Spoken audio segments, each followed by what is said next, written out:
Hi, Rob Nieves here with Skilled Pastor, and today I want to share with you 5 ways that you can use AI for your sermon preparation and 1 way you should never use it for sermon preparation. Now, if you don't know what AI is, we're talking about artificial intelligence, and it seems like these days the words artificial intelligence and AI, everybody's talking about it everywhere. It's on the media, it's on the internet, it's everywhere you go. So today, I want to show you how you can use it in your ministry, especially for sermon preparation. So you're going to see, again, 5 ways that you should use it or you can use it, and then 1 way you should never use it. But here's what we're going to do. We're going to dive into the 1 way you should never use it. So we're going to dive into the computer right here, and I've got ChatGPT opened up, and you can get to that by going to chat.openai.com. Okay, so when you go there, you'll be able to log in. You can sometimes log in with your Google credentials or create a brand new account. There's 2 ways to get into it. There's ChatGPT, the free version, and then what I've got here, ChatGPT Plus. The difference is ChatGPT Plus, first of all, you're paying for it a monthly. It is a little faster, and it's just a little better sometimes. So you can do it for free though, and the free version works just fine. But here's what you can do. I've got on my Bible app here, I've got John 1 opened up because we're going to try to set up a sermon with this. So let me show you first of all, the way you don't want to use it. You don't want to say, write me a sermon out of John chapter 1, right? So you can do that, and it will do it, and it will write your sermon. But why shouldn't you do it? Number 1, well, you're kind of a minister of the gospel, and really the word has to kind of come through you, and really in some ways should come from you, right? Out of a deep study.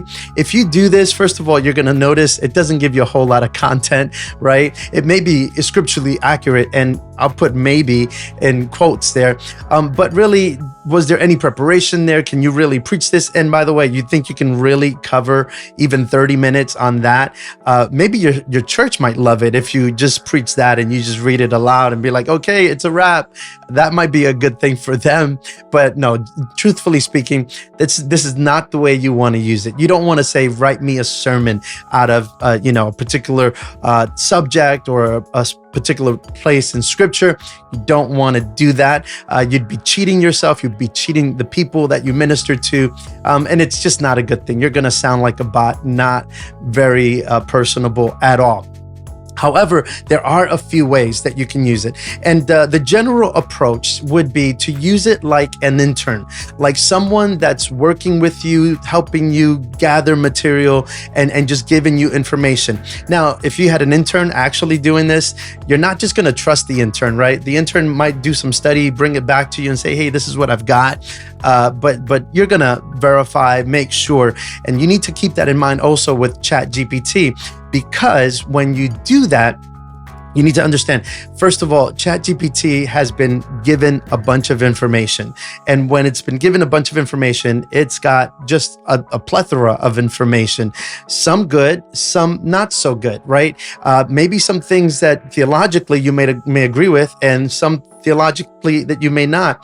And ChatGPT, quite frankly, sometimes you may ask some questions and you may notice a little bit of a bias in there, in the answer. So you want to be careful with that, especially when it comes to scripture. But some ways you can use it. The first way is by asking it questions. So a couple of things, I can copy paste this. So for example, I can take this here and say, hey, we want to copy this, and I'm just going to copy it here quickly, and I'm going to put it here, and I'm going to say, what's the main subject of this passage, right?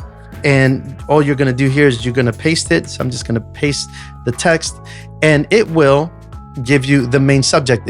Or you can say, hey, summarize this for me.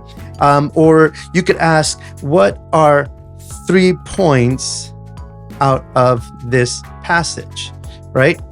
And it will simply give you, hey, these are the 3 points out of this passage, or 3 points that you can make. Again, I must emphasize, you want to make sure that you read the passage yourself and that you study it yourself.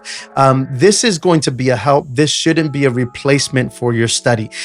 So you want to be careful with that. But you can ask questions of it like an intern, right? And you could even ask, what are some other perspectives or whatever. But again, you're talking to it like a human being, like it's an intern, right? Now, a second thing is you can say, hey, criticize my message, right? Or maybe you make a point and you want to use it as a critic. Does this mean that Jesus is God? Or maybe you might say Jesus is God from this passage, right? And you might say, criticize that point. So here, you may have it say, hey, criticize it. And all you're doing there is that you're getting a different perspective. Sometimes, or it's been said that sometimes you don't understand your argument until you understand the opposing argument. So it may be a good thing to, hey, at least understand what other people might say that's different from what you might think. So the first thing is ask it questions. Number 2, you can use it as a critic whenever you make a point, right? I don't know, Jesus is always everywhere. Maybe that's your point. And you say, criticize this point, right? And it will be critical of that, and it will give you the opposite. Or, what are the multiple views that people have about Jesus based on John chapter 1, right? That can be another way to use it. Another way to use it, a third way to use it, is sermon titles. So give me 5 enticing sermon titles from John 1. Or you can write up your sermon. You can't do a whole lot, maybe very big chunks, but you can kind of small chunks, have it help you with a sermon title. So right here, from darkness to light, right? Bearing witnesses to the light, children of God. How many times have you struggled? You've got your message and you're thinking through it. You could even say, hey, these are my points, and give me what my main subject is out of my points, or give me a sermon title from these points. So you can, again, you're using it like an intern. That's the mindset. So you can use it to critique you. You could also use it for sermon titles. Or you can say, hey, give me these 3 points and give me one word or 3 words that start with the letter B. Let's say, let's do that. 3 words that start with the letter B that describe the points for this message, right? So here, let's see if we can do it. Look at that. It gave you a few, at least give you belief, beginning, baptism. And it can start there. Again, I'm just kind of going at it as we go along. So that's one thing. Let's take these 3 points that it made up here. And I'm just going to copy it, and then I'll paste it down here. And then this is the other way you can use it. You can actually say, copy paste it, and you can say, rephrase these 3 points. Now, I'm not saying that these are the points that I'm going to make out of the sermon. I'm just using it here for as an example. Rephrase these 3 points into simple sentences, right? So let's say that. All right. And it will give me, and I can simplify it even further than that. I can say, give me the 3 main points so that a 5-year-old can understand, right? Again, you're using it like an intern. So that's another thing. And maybe you're like me. Sometimes okay, I'm not saying this is about you, but certainly it is about me. Sometimes I'll be honest with you. Empathy is not my strong suit. It's not something that I'm really strong in. And sometimes in a message, I'm trying to be empathetic and I'm trying to be a little softer tone. Maybe my points, I just want to make sure, hey, is this point really kind of hitting home in a tone that is, sometimes there's some things that are difficult to say, and we want to try and say it the easiest way. So I could have it rephrase my points, maybe give me a softer tone for this, make it a more friendly tone, or make it a more poignant tone. I want to make sure that this gets through. Again, a fourth way is just rephrasing points for you. And the last one I would say is sermon illustrations, right? So you can say, give me 5 sermon illustrations for this topic. And there you go. You've got, look at that, 5. I can say, give me 10. Here, give me 10 more, right? There we go. And that's how you can use AI. And by the way, let me just say this too. So here, for example, in the beginning was the word, right? So I can copy this, and I don't even have to copy it. The truth is that it's there already. Like I can just say, give me John 1:1 out of, say, the NIV. And it will give me John 1:1 out of NIV. And I can say, what does the word, or actually, what is the word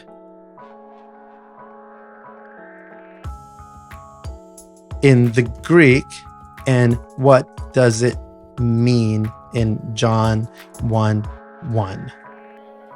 Okay, so I can write that. It gives me the original Greek word. It's the logos, and it'll tell you what it means, in that context. You could also say, hey, what does it mean in other passages? Tell me other places where the term logos is used. Here, tell me other places.